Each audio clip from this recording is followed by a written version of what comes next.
Look at BOGO. He's sitting alone in his cave, staring at a glowing rectangle. His boss just yelled at him. His project failed. His tribe ignored him at lunch. And now, at 11 p.m., he's clicking add to cart on a weighted blanket he'll never use, a book he'll never read, and a kitchen gadget that solves a problem he doesn't have.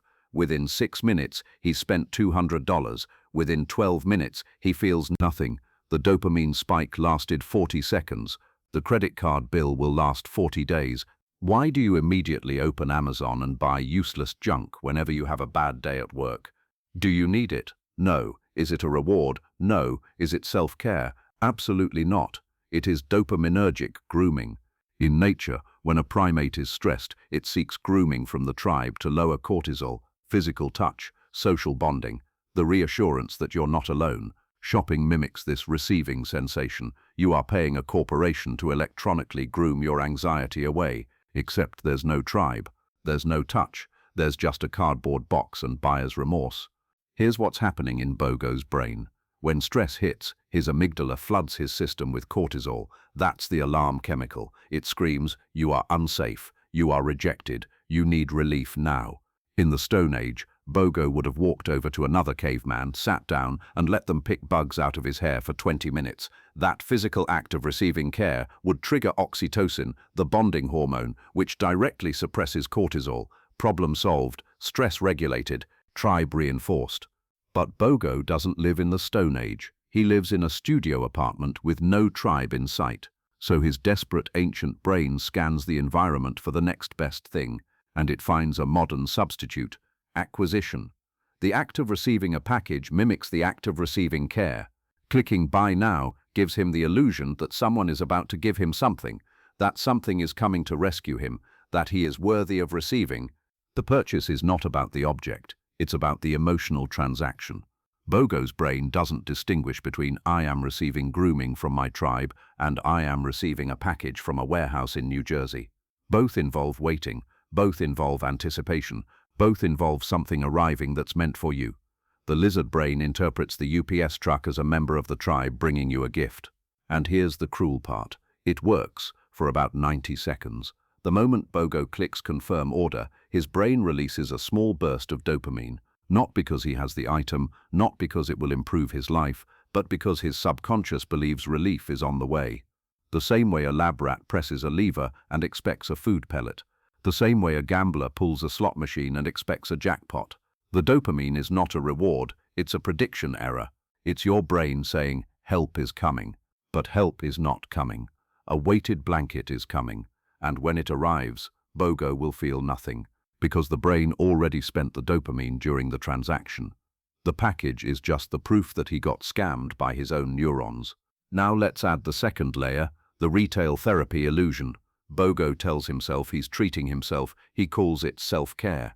He frames the purchase as an act of kindness toward himself. But biologically, that's a lie. Self-care would be calling a friend, going for a walk, journaling, taking a nap. Those activities actually regulate cortisol. Shopping does not. Shopping is self-soothing through external acquisition, which is the exact opposite of internal emotional regulation. The difference is critical. Real self-care builds resilience. It teaches your nervous system that you can calm yourself down without needing external inputs. Retail therapy teaches your brain the opposite lesson. It trains you to believe that relief can only come from outside, that your emotional state is something you purchase, not something you cultivate, and that makes you dependent, not on the products, on the transaction itself. BOGO is not addicted to kitchen gadgets. He's addicted to the moment his finger hovers over the buy button. That split second when his brain believes relief is guaranteed. That's the drug. The gadget is just the syringe. And here's where it gets even darker. The algorithm knows this. Amazon knows you don't shop when you're happy. You shop when you're sad, anxious, bored, or lonely. That's why the interface is designed to eliminate friction. One-click purchasing, saved payment methods, suggested items based on your mood. The system is not trying to sell you products. It's trying to become your digital grooming partner, your electronic tribe, your cortisol management service. Every customer who bought this also bought recommendation is the algorithm saying, other members of your tribe felt this way too. They also needed comfort. Look what they received. It's fake social proof for fake social bonding. You're not joining a tribe. You're joining a database of people who also can't regulate their own emotions. Now let's talk about the aftermath. The box arrives. BOGO opens it. He looks at the weighted blanket, and he feels nothing. Maybe mild disappointment, maybe shame, definitely not relief, because the cortisol is still there. The bad day at work is still there. The loneliness is still there. The only thing that's different is his bank account. And now BOGO has two problems: the original emotional pain and the new financial pain. And guess what his brain wants to do about that second pain? Buy something else. Because now he's sad about being broke, and the only tool he's trained his brain to use for sadness is shopping. This is the distress relief distress cycle, and it's a hamster wheel with a credit card reader. So what's the rational move? It's not to stop shopping entirely, it's to recognize what you're actually trying to buy. You're not trying to buy a product, you're trying to buy a feeling. The feeling of being cared for, of being thought about, of receiving, and you can get that feeling without spending $1. Call a friend and ask them how their day was. Let someone else talk to you. That's receiving attention. Go to a park and let the sun hit your face. That's receiving warmth. Sit with a pet and let it lean on you. That's receiving affection.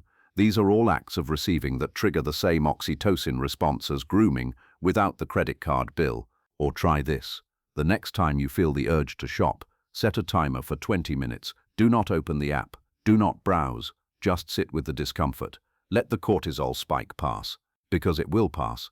Cortisol has a half-life of 60 to 90 minutes. Your body is designed to process it on its own. You don't need to interrupt that process with a transaction.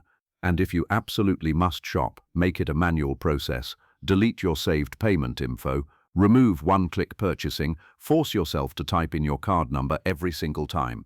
That 15-second delay is often enough for your prefrontal cortex to catch up and ask, wait, do I actually need this, or am I just trying to feel something? Because here's the truth. BOGO will never shop his way out of sadness. He will only shop his way into debt. The weighted blanket will not hug him back. The book will not read itself. The kitchen gadget will not cook him dinner. They are inanimate objects. They cannot provide care. They cannot lower cortisol. They can only provide the temporary illusion that relief is possible through acquisition. And that illusion is expensive, not just financially, emotionally. Because every time BOGO chooses shopping over real connection, he reinforces the belief that he is alone, that his tribe is a corporation, that care is something you order, not something you cultivate.